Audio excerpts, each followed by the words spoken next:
সবার আগে বাংলাদেশ এই স্লোগানে কুষ্টিয়ার ভেড়ামারায় ধানের শীষের পক্ষে ভোট প্রদানের লক্ষ্যে মতবিনিময় সভা অনুষ্ঠিত হয়েছে।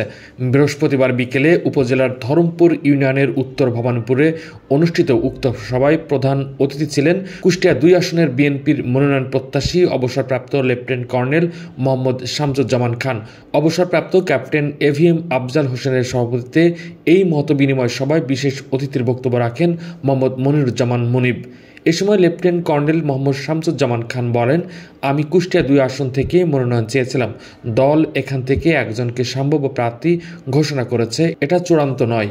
আমাদের মধ্যে কোনো ভেদাভেদ নেই। আমরা ঐক্যবদ্ধ থেকে সবাই ধানের শীষের পক্ষে প্রচারণা চালাচ্ছি। এই ভেড়ামারা মিরপুর আসনে যে চূড়ান্তভাবে মনোনীত হবেন তার পক্ষে কাজ করার অভিমত ব্যক্ত করেন তিনি। মতবিনিময় সভায় এলাকার সহস্রাধিক নারী পুরুষ অংশ নেয়। আমাদের দল গত নভেম্বরের ৩ তারিখে আপনার ২৩৭টি আসনে আপনার সম্ভাব্য প্রার্থী তালিকা দিয়েছেন। সেখানে আমাদের ভারপ্রাপ্ত চেয়ারম্যানের নির্দেশে আমাদের স্ট্যান্ডিং কমিটি বিশেষ করে মহাসচিব পরিষ্কারভাবে জানিয়েছেন যে এটা একটি সম্ভাব্য প্রার্থী তালিকা। আমাদের আরও ৬৩টা আসনের তালিকা উনি দেন নাই। আর এই সম্ভাব্য প্রার্থী তালিকার ভিতরে উনি বলেছেন যে সময়ের ব্যবধানে যদি প্রয়োজন হয় এখানে কিছু পরিবর্তন হবে, আমরা দেখব, কারণ এই প্রার্থী তালিকা চূড়ান্ত না। আপনি জানেন বিএনপি একটি বৃহৎ প্ল্যাটফর্ম, বাংলাদেশের সর্ববৃহৎ রাজনৈতিক দল এবং জনগণের দল, এবং এরা আমাদের প্রাণপ্রিয় শহীদ প্রেসিডেন্ট জিয়াউর রহমানের করা দল, আমাদের ম্যাডাম খালেদা জিয়ার আপসের নেত্রী খালেদা জিয়ার দল, এ দল আমাদের তারুণ্যের প্রতীক ভারপ্রাপ্ত চেয়ারম্যান তারেক রহমানের দল। এ দলে আছে আপনার লক্ষ লক্ষ আপনার নেতাকর্মী আছে, কোটি কোটি সমর্থক আছে। তো আমাদের দলকে যখন চূড়ান্ত তালিকা করতে হবে তখন কিন্তু দলকে আরও একটু সময় নিয়ে করতে হবে, যে কারণে সম্ভাব্য তালিকা দিয়েছেন।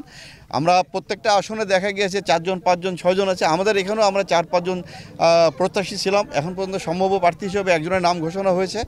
তো এটা চূড়ান্ত না, সামনে আরও সময় বাকি আছে।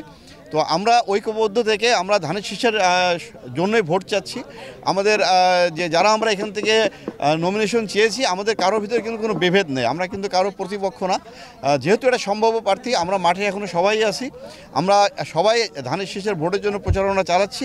আমি বিশ্বাস করি আমার যে অবস্থান, আমার যে মানুষ এখানে যেভাবে আমাকে চায়, সামনের দিনগুলোতে এখানকে চূড়ান্ত প্রার্থী তালিকার সময় বিষয়টি আবারও দল বিবেচনায় নেবে বলে আমি বিশ্বাস করি। আচ্ছা, যেটা আমি আশা করছি যে মানুষের যে এখানে চাহিদা, সেই চাহিদা পূরণের জন্য আমাকে দল পুনর্বিবেচনা করবে, এটা আমি আশা রাখি।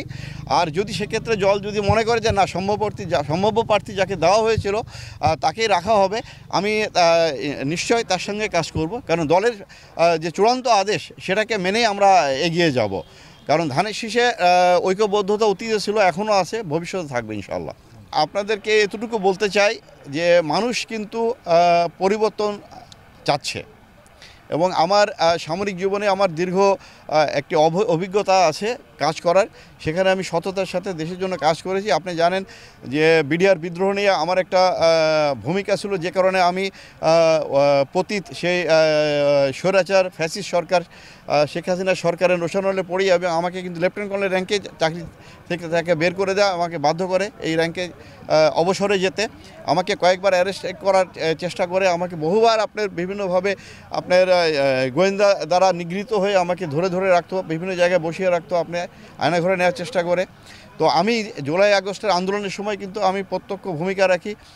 যখন আপনার 23 সালে খুব সারা দেশে যখন আন্দোলন হচ্ছিল, আমাদের সেনাবাহিনী অফিসারদেরকে যখন যোগদান করতে বলা হচ্ছিল আপনার বিএনপিতে, তখনও কিন্তু আমি সম্মুখ সারিতে ছিলাম।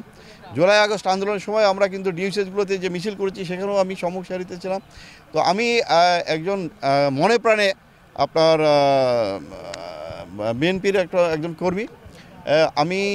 আমি এলাকায় ঘুরে ঘুরে দেখেছি, আনাচে কানাচে গিয়েছি, মিরপুর ভেড়ামারা প্রত্যেকটি আপনার ইউনিয়নে গিয়েছি, গ্রামে গিয়েছি। আমি মানুষ দেখছি, মানুষকে দেখতে পেয়েছি যে তারা পরিবর্তন চাচ্ছে। তারা চাচ্ছে স্বচ্ছ মানুষ, তারা চাচ্ছে মার্জিত ভদ্র, তারা চাচ্ছে সৎ মানুষকে চাচ্ছে।